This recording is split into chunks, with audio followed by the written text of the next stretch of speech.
The awakening Admiral Kess of the Thalorian Empire floated in the command pod of his reconnaissance vessel, his 6 tentacles working the control surfaces with practiced efficiency. The blue-green world rotating slowly below held little interest for him. Another primitive civilization, barely worth cataloging. His bioscanners indicated the species had only recently discovered nuclear fission and still relied on chemical rockets for space travel, pathetic by galactic standards. Analysis complete. Admiral, his science officer Vex, announced to the ship's neural link. The inhabitants call themselves humans. Population approximately 8 billion. Technology level classified as pre-contact stage 2. They appear to engage in frequent territorial conflicts using kinetic projectile weapons. Cass felt a ripple of amusement through his emotional centers. Kinetic weapons. These creatures were still throwing rocks at each other, albeit sophisticated ones. File the report under non-threat level 0, he commanded. Mark the system as quarantined, but non-priority. We have more pressing concerns. The Thalorian Empire, like most advanced civilizations in the galaxy, had long since moved beyond such primitive methods of conflict resolution. Their wars were fought with quantum disruptors, reality manipulators, and consciousness viruses. A species that still used gunpowder posed no threat to anyone beyond their own mudball of a planet dot as Kess prepared to depart the Sol system. He received an urgent transmission from the Imperial Command Center on Thaler Prime. The holographic image of High Chancellor Miran materialized before him, her usually composed features marked with unprecedented concern. "Admiral, return to base immediately," she commanded. "We have a crisis of the highest magnitude." The journey back to Thaler Prime took 3 standard galactic days, during which Kess received fragmentary reports that filled him with growing dread. The Shadow Collective, a mysterious empire from the Outer Rim, had begun what appeared to be a systematic campaign of extermination against all intelligent life in the galaxy. Unlike typical conquest campaigns, they showed no interest in subjugation or resource extraction. They simply arrived, destroyed everything, and moved on. The Zephyrian Confederation had fallen first. 12 billion souls, reduced to cosmic dust in a matter of hours. The crystalline hegemony followed 3 days later. Then the Aquatic Syndicate. Each civilization had been more advanced than the last, their defenses more sophisticated, their weapons more powerful. None of it mattered. They don't follow conventional warfare patterns, High Chancellor Miran explained as she briefed the assembled War Council. Their technology appears to be partially organic, partially mechanical, and partially something we don't understand at all. Our best tactical computers cannot predict their movements. Our most advanced weapons seem to have minimal effect on their vessels. Admiral Kess absorbed this information with growing horror. The Thalorian Empire had considered itself one of the most advanced civilizations in the galaxy. If species more powerful than them had fallen so easily, what hope did they have? "What are our options, Chancellor?" asked General Thux, his warrior's pride barely concealing his fear. "Limited," Miran admitted. "We've reached out to every known civilization for alliance. The mechanical synthesis has agreed to share their auto-defense networks. The psionic coalition is pooling their mental warfare specialists.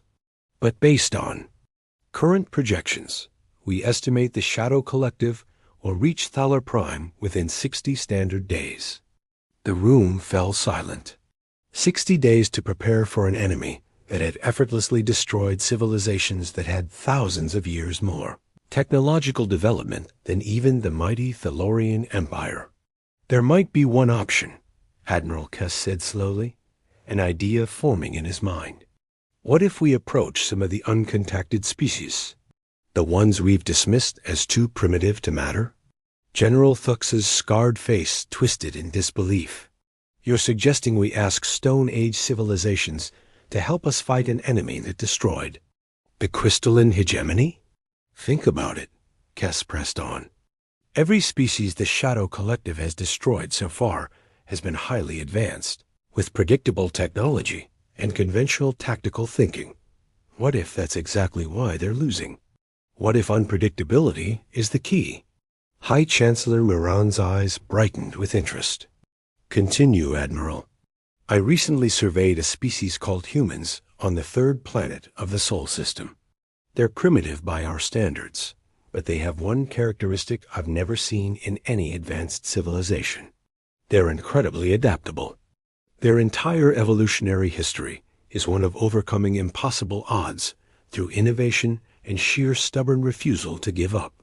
The War Council debated for hours.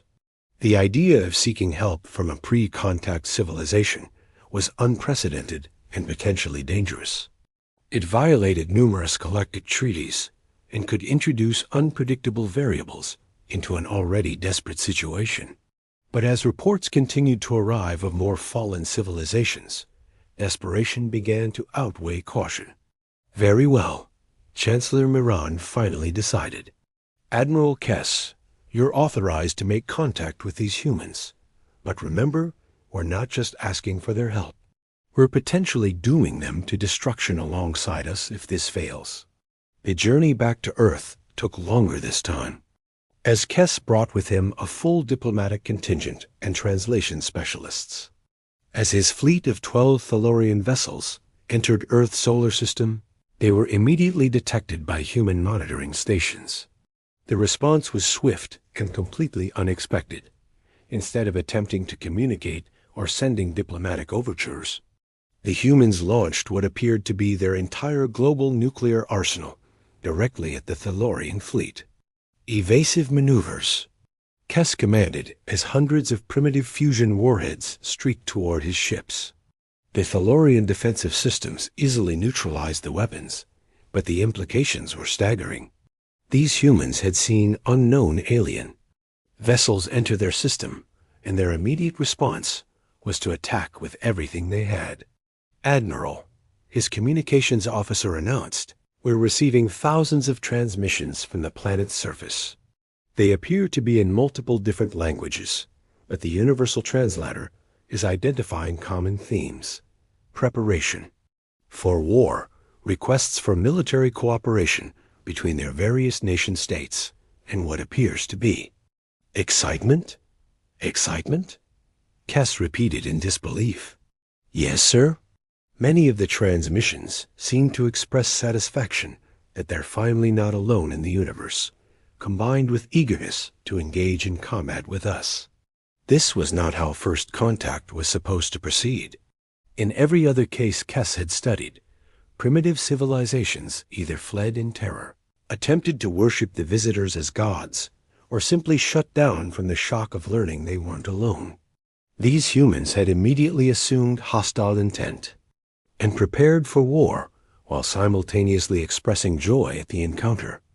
After several hours of careful maneuvering and increasingly frantic transmission of peaceful intentions, the Thalorians finally managed to establish proper communication with what appeared to be a hastily assembled Global Human Leadership Council. So let me get this straight, said the human female, who had identified herself as Commander Sarah Chun of the United Earth Defense Coalition. You're telling us that there's a galactic civilization out there. There's currently a war going on that threatens all intelligent life, and you want our help because we're too primitive to be predictable? That is essentially correct, Admiral Kess admitted, feeling somewhat embarrassed by how it sounded when stated so bluntly. And this Shadow Collective has destroyed multiple civilizations that were far more advanced than us? Unfortunately, yes. There was a long pause. Then Commander Chun smiled in a way that made Kess's bioscanners register elevated stress hormones in his system. When do we start? What followed defied every xenobiological and sociological model in the Thalorian databases. Within hours of learning about the galactic threat, the fractured human nations had achieved something unprecedented in their history: complete military and scientific cooperation. Ancient enemies shared classified information. Rival scientists began collaborative projects. Military leaders who had spent decades planning wars against each other started developing joint strategies. But more remarkably, the humans began to innovate at a pace that shocked their alien observers. They couldn't build energy shields, so they developed new alloys by combining alien material samples with Earth metals in ways that shouldn't have worked, but somehow did. They couldn't match alien computing power, so they created distributed networks that used the combined processing power of billions of their primitive devices. Their approach to problem solving is completely irrational, Dr. Vex reported to Admiral Kess. They're combining technologies that have no business working together. They're using materials in ways that violate basic engineering principles. And somehow, it's all functioning better than our models predict. Most surprising of all was the human response to learning about the Shadow Collective. Where other species had reacted with fear or despair, the humans seemed almost eager for the challenge. They studied every piece of available data about the enemy with an intensity that bordered on obsession. They developed backup plans for their backup plans. They created contingencies for scenarios that even experienced Thalorian strategists hadn't considered. Commander Chun, Admiral Kess asked during one of their planning sessions, "Your people seem remarkably calm about facing an enemy that has destroyed civilizations far more advanced than yours. Are you not afraid?" The human commander considered the question seriously. "Of course we're afraid, Admiral. Fear keeps you alive, but we're also excited. For the first time in our history, we have a clear enemy that threatens not just one nation or ideology, but our entire species, our entire planet. There's something clarifying about that. And besides," she smiled that unsettling smile again, "we've never been ones to back down from impossible odds." As the 60-day deadline approached, Earth had been transformed into something that resembled a fortress world more than the peaceful planet Admiral Kess had first surveyed. Human military installations sprouted from every continent. Their orbital platforms, crude by galactic standards but ingeniously designed, formed protective networks around their planet. Most remarkably, they had somehow convinced their entire population to participate in the defense effort. "Every human settlement has become a potential military asset," reported the Thalorian tactical analyst. "They've weaponized their industrial infrastructure, turned their transportation networks into rapid deployment systems, and somehow trained their entire civilian population in basic combat techniques. It's as if the entire planet has become a military unit." But perhaps most concerning to Admiral Kess was how the humans had begun to change the Thalorian forces working alongside them. His own soldiers, trained in precise, predictable warfare, were beginning to adopt human tactics that emphasized adaptation and improvisation over standard procedures. His engineers were experimenting with illogical combinations of technology. His strategists were developing plans that relied on unpredictability rather than overwhelming force. On the 59th day, long-range sensors detected the Shadow Collective fleet approaching the Sol system. 300 vessels of unknown configuration, each one larger than the biggest Thalorian warship. As Admiral Kess watched the enemy approach, he felt a mixture of terror and anticipation that he'd never experienced before, standing beside him. On the command deck, Commander Chun checked her primitive chronometer and smiled. "Right on time," she said with satisfaction. "Now let's show these shadows what happens when they mess with the wrong species." Asterisk the Reckoning, the Shadow Collective. Fleet dropped out of hyperspace at the edge of the Sol system like a plague of mechanical locusts. Their ships defied conventional design principles, appearing to be part grown rather than built, with surfaces that shifted and flowed like living tissue wrapped around technological cores that pulsed with malevolent energy. At the center of a formation, the flagship dwarfed even the largest human cities. Its biomechanical architecture, a testament to the fusion of flesh and machine that had conquered half the galaxy, Aboard the flagship, Zix-9 reviewed the tactical data with satisfaction. This latest target appeared to be even more primitive than the previous civilizations they had absorbed. Chemical rockets, kinetic weapons, and the laughably crude nuclear devices they had attempted to use against the advanced scouts. The data suggested this would be over in hours rather than days. Begin the cleansing protocol, Zix-9 commanded through the neural link that connected all Shadow collective consciousness. Standard orbital bombardment pattern. Target population centers first, then industrial infrastructure. Leave nothing. Functional.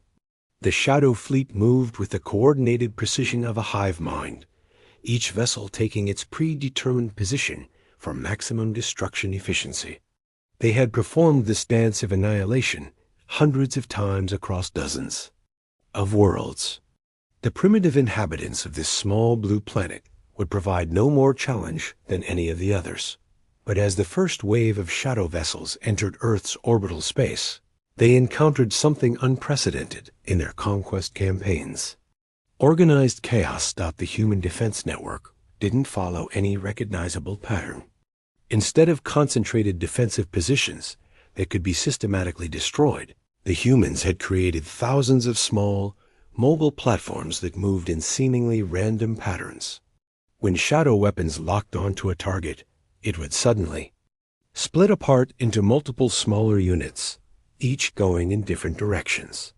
When the Shadow ships adjusted their targeting algorithms to track multiple small targets, the human units would suddenly combine into larger formations with different weapon configurations. Adaptation protocol failing, reported one of Zix-9's tactical drones. Enemy units are not following predictable patterns. Our combat algorithms cannot establish consistent targeting solutions. This had never happened before. The Shadow Collective's greatest advantage was their ability to analyze enemy patterns and adapt their tactics in real time. Their biomechanical ships could literally evolve new capabilities during combat. But adaptation required predictable variables to analyze, and the human defenders seemed to change their approach every few minutes. From the bridge of his command vessel, Admiral Kess watched in amazement as the human defense unfolded. "They're not fighting like a military force," he observed to Commander Chun, who had joined the Thalorian fleet for the battle. "They're fighting like ... like a swarm of angry wasps," Sean finished with grim satisfaction. "No central command. Structure to be decapitated. No predictable formations to be countered. Every unit is independent, but working toward the same goal. And every time the enemy adapts to one tactic, we switch to something completely different." The human approach to space combat defied every principle of advanced warfare. They used primitive kinetic weapons in ways that sophisticated targeting systems couldn't predict.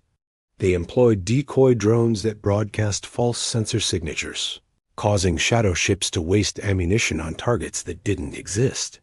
Most remarkably, they had somehow convinced asteroids to serve as mobile weapons platforms, using massive space tugs to ram chunks of rock into Shadow vessels at relativistic speeds. But the Shadow Collective had not conquered half the galaxy by giving up easily. As their initial assault wave faced unexpected resistance, they adapted their strategy. Instead of precise orbital bombardment, they began deploying ground assault forces directly to Earth's surface. This, the Shadow commanders calculated, would force the humans to abandon their chaotic space tactics and engage in conventional planetary defense. No primitive civilization could maintain their irregular approach when faced with direct invasion of their homeworld. They were catastrophically wrong. The moment Shadow drop pods began raining down on Earth's continents, they discovered that the humans had turned their entire planet into a trap. Every major city had been evacuated and rigged with hidden weapon systems. Suburban neighborhoods contained camouflaged military installations. Even seemingly abandoned rural areas were monitored by networks of sensors and automated defenses. But the real shock came when the shadow ground forces encountered human soldiers directly. The humans fought with a ferocity and adaptability that overwhelmed the invaders' tactical processing systems. Shadow warriors designed to be perfect. Killing machines found themselves outmaneuvered by opponents who seemed to make up new tactics on the spot. "They don't fight fair," complained one shadow tactical unit through the neural link. "They use their environment in ways we didn't anticipate. They employ weapons that shouldn't be effective against our armor. They coordinate without central command structures we can disrupt." Human soldiers combined alien technology with Earth materials in ways that shouldn't have worked, but somehow did. They used shadow weapons against their original owners, somehow overriding safety protocols and targeting systems. They employed civilian infrastructure as military assets, turning everything from sewage systems to subway tunnels into vectors of attack. Most disturbing to the Shadow Collective was how the humans seemed to thrive on improvisation.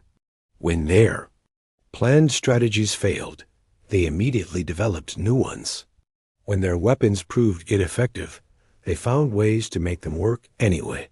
When faced with overwhelming odds, they became more creative rather than more desperate. Dr. Marcus Webb, Earth's leading xenotechnology specialist, had spent weeks studying captured shadow technology with an intensity that worried his colleagues. As the ground battle raged around his underground laboratory, he made a breakthrough that would change the course of the war. "They're not just biomechanical," he announced excitedly to the Joint Human-Thalorian Command Center. "They're quantum biomechanical. Their consciousness exists partially in normal space and partially in quantum dimensions. That's why they can coordinate so perfectly and adapt so quickly. But it's also their weakness." "Explain," demanded Commander Chun as she coordinated the defense of the European sector.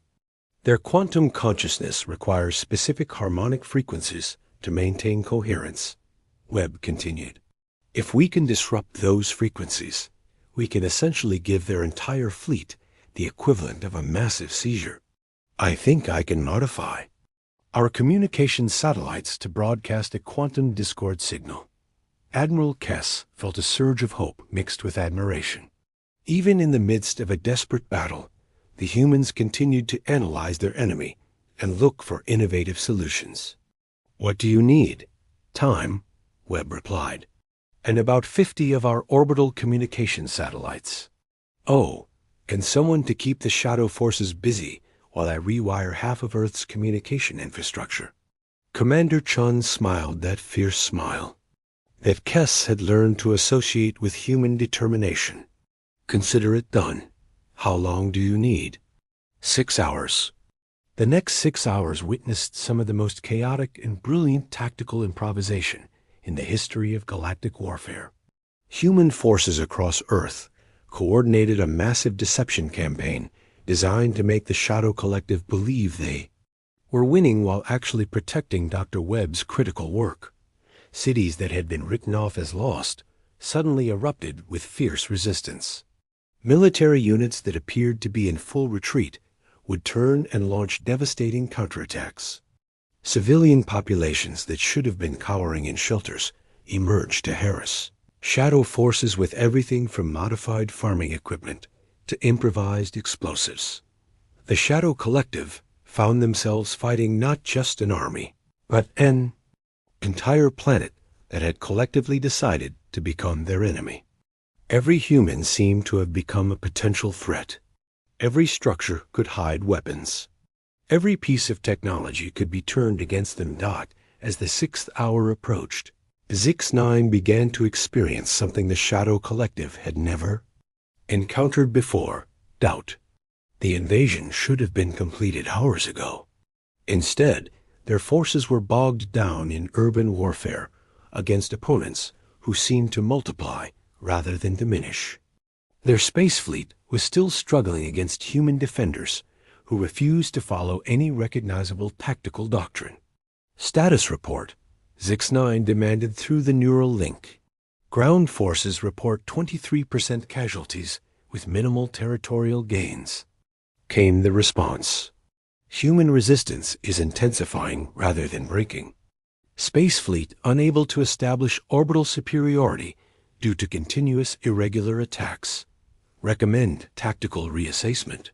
For the first time in the Shadow Collective's conquest campaign, they were considering retreat from a primitive world. But before Zix-9 could make that decision, every Shadow vessel and warrior across the Sol system suddenly convulsed as an agonizing discord tore through their quantum consciousness network. Dr. Webb's quantum discord broadcast had succeeded beyond his wildest hopes. The harmonic disruption didn't just interfere with shadow coordination. It actively caused pain to their distributed consciousness while disrupting their biomechanical systems. Across Earth's surface and orbital space, shadow forces began to malfunction. Their adaptive armor stopped adapting. Their weapons lost targeting capability. Most critically, their hive mind coordination collapsed into chaotic individual responses. Now, Commander Chun broadcast to every human and Thalorian unit. While they're disrupted, hit them with everything. The counterattack was swift and merciless. Human forces that had been playing defense for hours suddenly revealed hidden reserves and began pushing back. Thalorian vessels that had been providing support fire moved into offensive positions. The orbital platforms that had been dancing defensively around shadow ships suddenly converged in coordinated attacks, but the humans weren't content with just repelling the invasion. As shadow forces began retreating toward their fleet, human commanders launched something the galaxy had never seen before. A pursuit campaign using captured and modified shadow technology. Human engineers had spent the battle analyzing and reverse engineering every piece of shadow equipment they could get their hands on. Now they deployed weapons and ships that combined human ingenuity with shadow capabilities, creating hybrid technologies that neither civilization could have developed alone. The retreat became a rout as human Thalorian forces pursued the fleeing shadow fleet beyond Earth's solar system. For the first time in their conquest campaign, the Shadow Collective found themselves on the defensive, struggling to adapt enemies who seemed to develop new capabilities faster than they could counter them. The final blow came when a joint human Thalorian task force, using modified shadow hyperspace technology, appeared simultaneously at 3 different shadow staging areas and destroyed their logistics networks. Without supply bases and coordination centers, the remaining shadow forces scattered across the galaxy, no longer a unified threat. In the aftermath of victory, as rescue operations began across Earth and damage assessments revealed the remarkable fact that human casualties were far lower than anyone had predicted, Admiral Kess found himself drafting a report that would reshape galactic civilization. Subject: Human Classification Update, he began. Previous designation as non-threat level 0 is hereby revised to Strategic Alliance Priority 1. Recommendation: immediate full membership in Galactic Council with expanded military cooperation protocols. Commander Chun, exhausted but smiling, joined him on the observation deck of his flagship as they watched human and Thalorian vessels working together to restore Earth's orbital infrastructure. "So what happens now?" she asked. "Now," Admiral Kess replied, "the galaxy learns what we should have known from the beginning. Being primitive doesn't mean being weak. It means being adaptable. And adaptability, as we've just proven, might be the most advanced capability of all." 3 months later, Earth became the first planet in galactic history to be granted full Galactic Council membership without having achieved faster-than-light travel. The human approach to problem-solving, which they simply called thinking outside the box, became a mandatory subject of study in military academies across dozens of civilizations. The Shadow Collective was never seen again as a unified force, though scattered remnants occasionally appeared, only to be quickly defeated by civilizations that had learned human tactical principles. The galaxy had discovered that sometimes the best way to defeat an unstoppable force was to be completely unpredictable. And in the halls of the Galactic Council, a new saying emerged among species that had previously considered themselves the height of civilization. Never underestimate a species that learned to think by fighting itself for thousands of years. They might just surprise you